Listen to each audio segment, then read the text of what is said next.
Hello dear students, welcome to our YouTube channel Hindi English improver. Dear students, प्रस्तुत video में हम बहुत ही महत्वपूर्ण निबंध विज्ञान अभिशाप या वरदान निबंध लिखने के लिए सर्वप्रथम एक रूपरेखा बना ली जाती है, जिससे एक दृष्टि में ही ये पता चल जाता है कि प्रस्तुत निबंध में किस किस शीर्षकों का प्रयोग किया गया है। इससे पाठक के मन में विषय को लेकर के रुचि उत्पन्न होती है। तो सबसे पहले रूपरेखा जरूर लिख लेनी चाहिए।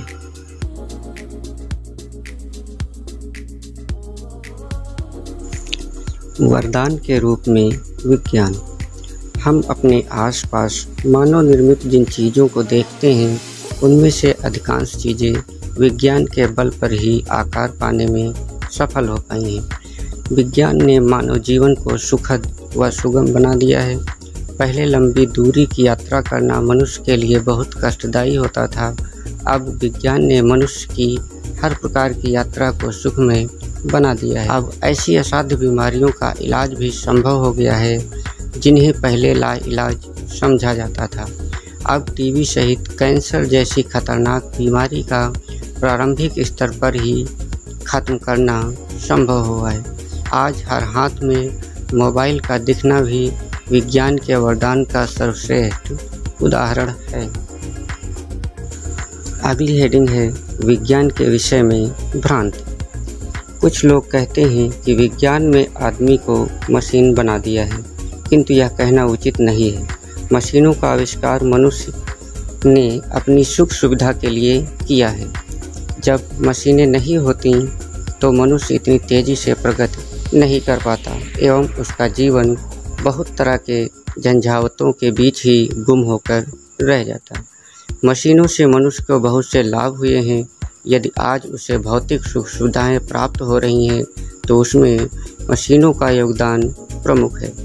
मशीनों को कार्यान्वित करने के लिए मनुष्य के उन्हें परिचालित करना पड़ता है। इस कार्य में उसे अधिक परिश्रम करना नहीं पड़ता। यदि कोई व्यक्ति मशीन के बिना कार्य करे तो उसे अधिक परिश्रम करने की आवश्यकता होती है। यह विज्ञान का ही वरदान है कि अब डेबिट क्रेडिट कार्ड के रूप में लोगों के पर्स में प्लास्टिक मनी आ गई है। अब वे जब भी चाहें जहां भी चाहें रुपए निकाल सकते हैं। रुपए निकालने के लिए अब बैंकों में घंटों लाइनें लगाने की ज़रूरत नहीं पड़ती। और अगली हेडिंग है मानवीय व्यस्तता। मशीन का आविष्कार मनुष्य ने अपने कार्यों को आसान करने के लिए किया था, किंतु कोई भी मशीन मनुष्य के बिना अधूरी है।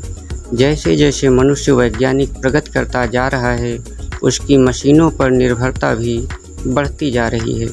अतः मशीनों को चलाने के लिए उसे मशीन के साथ व्यस्त रहना पड़ता है। आधुनिक मनुष्य भौतिक सुख सुविधाओं को प्राथमिकता देता है। इसके लिए वह दिन रात परिश्रम करता है। वह चाहता है कि उसके पास गाड़ी, बंगला तथा सुख सुविधाओं की अन्य सभी चीज़ें हों।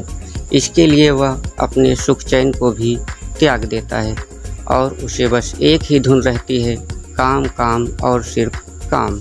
इस काम के चक्कर में उसने अपनी जीवन शैली अत्यंत व्यस्त बना ली है। खासकर शहर के लोगों में यह प्रवृत्ति आम दिखती है। मनुष्य दिन रात अंतरिक्ष के रहस्यों को जानने के लिए परिश्रम कर रहा है।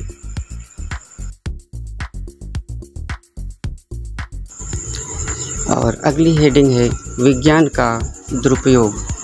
कहा जाता है कि दुनिया की किसी भी चीज़ का दुरुपयोग बुरा होता है। विज्ञान के मामलों में भी वैसा ही है। विज्ञान का यदि दुरुपयोग किया जाए तो इसका परिणाम भी बुरा ही होगा। इस दृष्टिकोण से देखा जाए तो विज्ञान का सहयोग मनुष्य के लिए एक अभिशाप के रूप में सामने आया है। विज्ञान की सहायता से मानव ने घातक हथियारों का आविष्कार किया। वह हथियार पूरी मानव सभ्यता का विनाश करने के लिए काफ़ी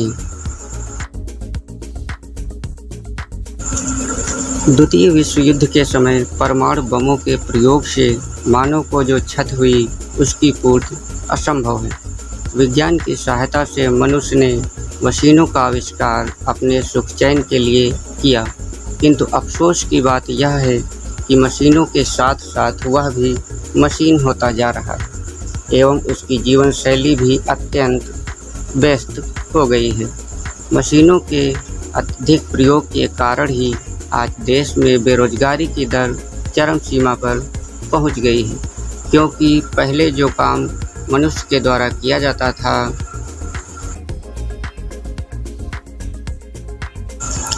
वह सभी कार्य मशीनों से किए जा रहे हैं। और अब अंत में देखते हैं उपसंहार हेडिंग।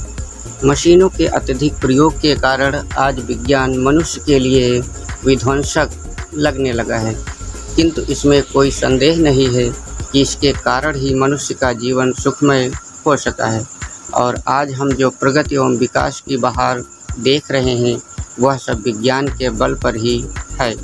विज्ञान के दुरुपयोग के लिए विज्ञान को नहीं बल्कि मनुष्य को दोषी ठहराया जाना चाहिए।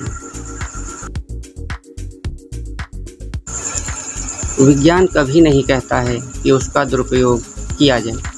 इस तरह आज तक विज्ञान की सहायता से तैयार हथियारों के दुरुपयोग के लिए विज्ञान को विध्वंसक कहना विज्ञान के साथ अन्याय करने के समान है। विज्ञान को अभिशाप बनाने के लिए मनुष्य स्वयं दोषी है। अंततः देखा जाए तो विज्ञान मनुष्य के लिए एक वरदान है।